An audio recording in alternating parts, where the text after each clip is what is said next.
বিসমিল্লাহির রহমানির রহিম। আসসালামু আলাইকুম ওয়া রাহমাতুল্লাহ। আমি আজকে প্যানেল কোড আইনের পর্ব 8 অর্থাৎ আজকে আলোচনা হচ্ছে প্যানেল কোড আইনের ব্যাখ্যা বিশ্লেষণে পর্ব 8 এর খুব গুরুত্বপূর্ণ কয়েকটি সেকশন আলোচনা করব। প্রথমে দেখা যাচ্ছে প্যানেল কোড আইনের 323, 326, 307 এবং 506 খুবই সহজ বিষয়গুলো। আমরা প্রথমে শুরু করছি। আমরা 506 সবাই জানি, 307 এখানে এবং 326, 323। তাহলে আমরা প্রথমে খেয়াল করি 323 এবং 326। অর্থাৎ 323 হচ্ছে স্বেচ্ছাকৃতভাবে আঘাত, 326 হচ্ছে গুরুতর আঘাত,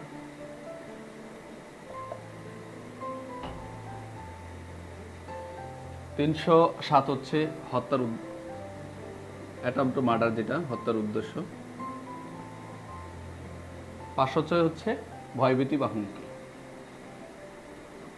ভয়ভীতি হুমকি। তাহলে আমরা একটু খেয়াল করি, একটু আলোচনা যাই। প্রথম বলা হয়েছে যে হত্যার উদ্দেশ্যে, অর্থাৎ 307 বলা হচ্ছে হত্যার উদ্দেশ্যে। এখানে একটু খেয়াল করি 323 এবং 326, অর্থাৎ এখানে মারাত্মক আঘাত করা হয়েছে, অর্থাৎ গুরুতর আঘাত, অর্থাৎ কোনো ধারালো অস্ত্রের মাধ্যমে হতে পারে বা কোনো কাচের বোতল হতে পারে, ধারালো অস্ত্র বা কাচের বোতলের মাধ্যমে অথবা ধারালো অস্ত্রের মাধ্যমে এই 323 আর 325। অর্থাৎ তাহলে হত্যার উদ্দেশ্যে এখানে মারপিটও হতে পারে, মারপিট করতে হতে পারে।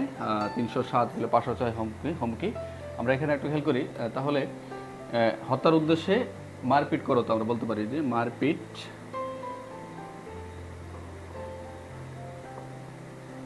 করতো। আমরা যেটা বললাম যে সাধারণ জখম,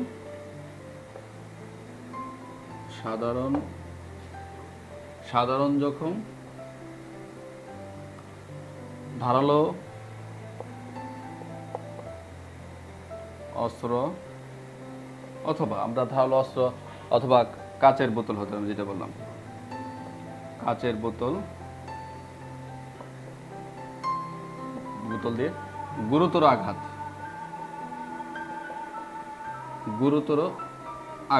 অর্থাৎ তাহলে গুরুতর আঘাত বা জখম। সর্বশেষ হচ্ছে কি ভয়ভীতি হুমকি প্রদান করার অপরাধ, ভয়ভীতি হুমকি প্রদানের অপরাধ। তাহলে আমরা খেয়াল করি